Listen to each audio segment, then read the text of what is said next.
Hello once again, Andy Wax Wood and Leather Doctor, Mount Laurel, New Jersey, if this wasn't subtle enough. No repairs today, but I did want to show you a little bit about how I organize a one-car garage to accommodate all the needs that I have to turn it into a wood shop.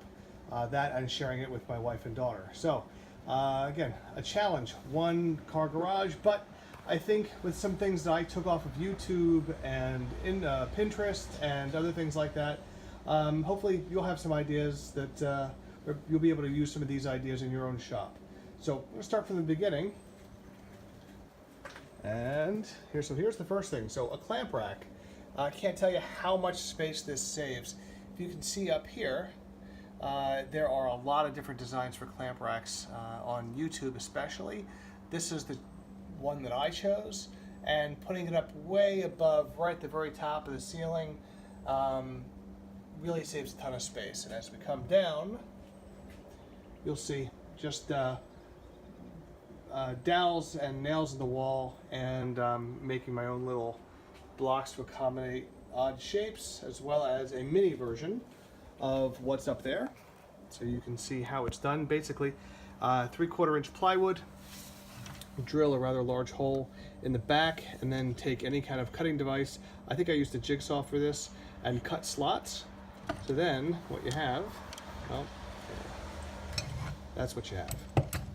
It works really, really well and saves a ton of space. I did the same thing down here for my pipe clamps. And it takes up very, very little room, considering all that space up at the top above the garage door would have been wasted space anyway. So, next thing is just built a bench here, which is very, very simple to do. A lot of different ways to do it, but this was the simplest way. And go to YouTube, you'll see it's basically just a frame with a plywood top and legs. And instead of putting legs on the back of this one, because I could build a cleat.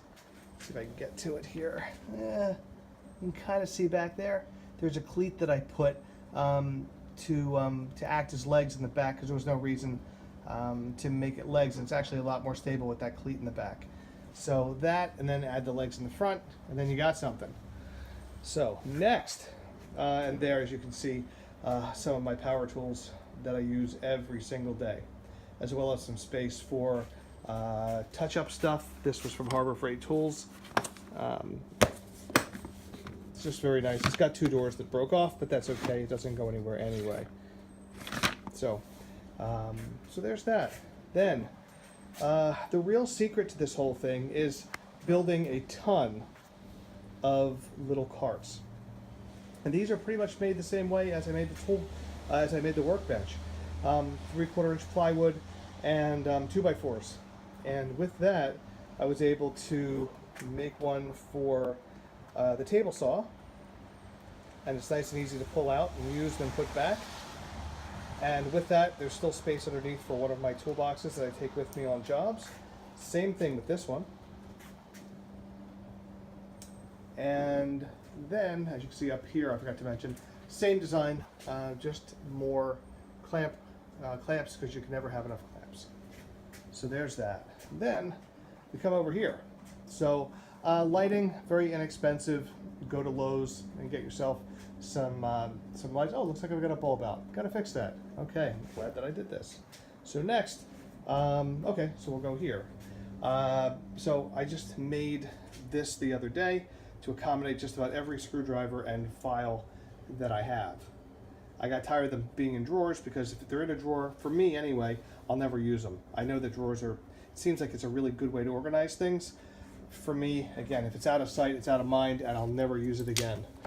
And so there's that. And the way it's made, most of them are just drilled out on the drill press, and then used an inch spade blade to round it out a little bit, just to make this sit in there a little nicer. But for the files and for the chisels, much better to leave a little gap in the front, so that can go in and sit there nice. So there's that. Workbench. Again, same design, except this time this one is like the little guys over here. This one is on casters. So whenever I do need to pull it out and work on something from all four sides, or at least from the front and the back, I can pull it out and use it. But again, because there's not much room in here, it's not often that I have to do that. But it's nice to know that I can if I need to. Underneath, same thing again. This used to be where I put the table saw down there. However, and I used to keep it down here, because when I built this, I made it to the exact height where when I put the table saw on top of it, when I pulled it out, it was exactly the same height as the bench, so it acted as a feed table. So when I was cutting a big piece of goods, it had something to slide onto and it wouldn't fall off the edge. Still use it for that, but I found that when it was under here, I got lazy and I would find every other tool possible to make a cut instead of using it, which when I really should have been using it. Because I had to just bend down here, pick it up, slide this out, put that under. Yeah, got lazy. So that's why I put it over here, and so far so good. Actually, I just used it a few minutes ago for a smaller piece, and it was fine. So I've got another bench, and the nice thing is because I do a lot of repairs like chairs. I really need stuff of all different heights, because you never know what part of the chair you're going to be working on. So having stuff of different heights makes things very convenient. There's another one. And this very simple bench design only took maybe an hour to make, maybe 2 hours. Materials were probably like $30. It was no big deal, and easy to do. And the nice thing is if you go to a big box like Lowe's and just give them the dimensions, they'll cut the top for you, which is awfully nice. So, so a little bit more to show you here. So this is just kind of neat. So my father and my uncle had a furniture store down in South Jersey for a long time called Wax Brothers. And this was one of the circulars. Yes, there used to be newspaper. And with newspaper, we would put something like this out every month.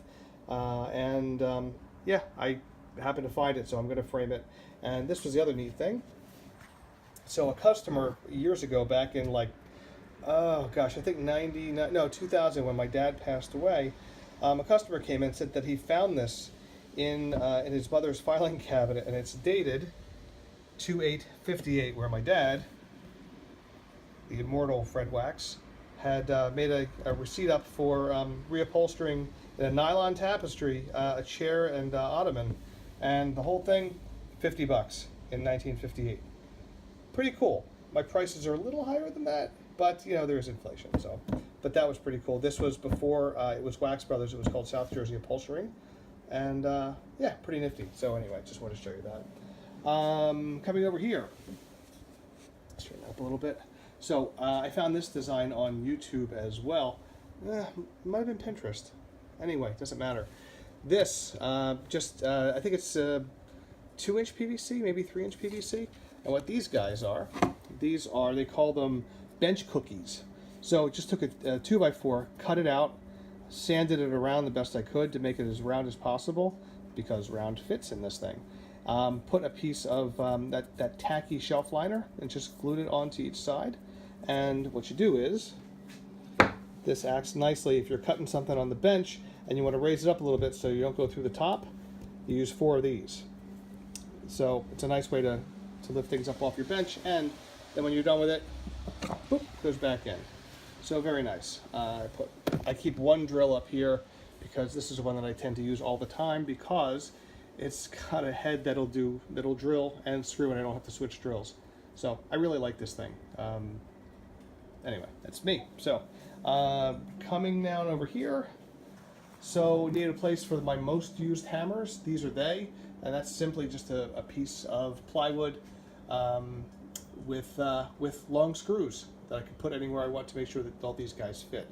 Same thing goes for my square, and for my flush cut saw, some wrenches, as well as my levels and all that kind of stuff. In here, it's very messy, but it's kind of just other stuff. So other stuff goes there. Here, I built another bench, same as the first one that you saw, with some more power tools. And I know this is kind of morbid, but I keep this severed hand here just to remind me to be careful. It's silly, yeah, but what the heck? I have to move it to use it, so it kind of reminds me every time. So there is that. And under here, more storage.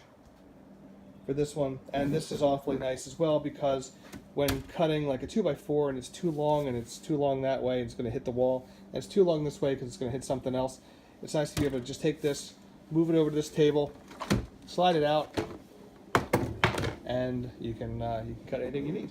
So kind of neat on the back.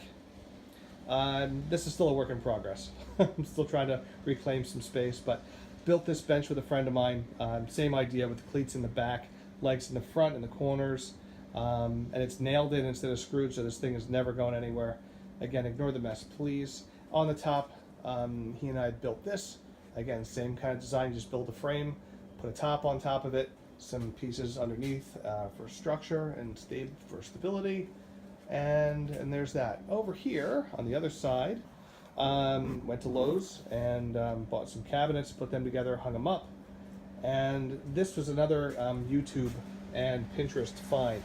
So because I have a lot of drills and a lot of multi-tool tools, Dremel, heat gun, grinder, and sander.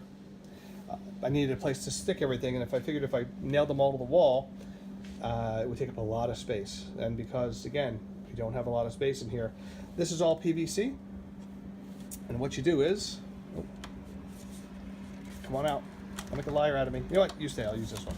So, you just take a piece of PVC, you cut it out, you make a notch, and you make a notch the same way as you would make the racks for the clamps.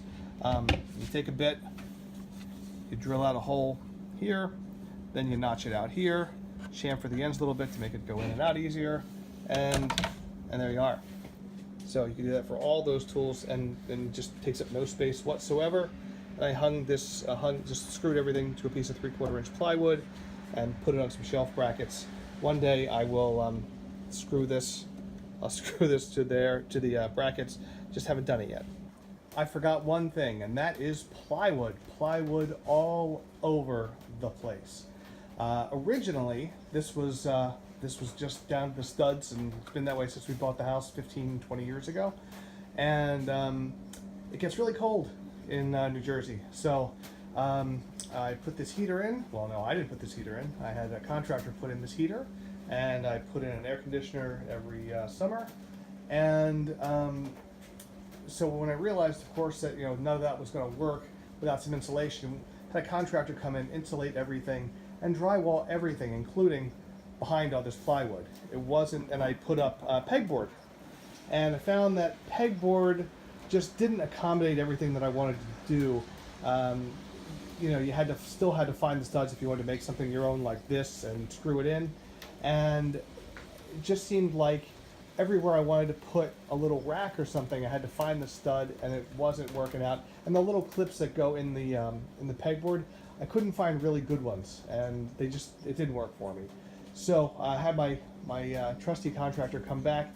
He and I went to the local big box, and we got ourselves a ton of this plywood.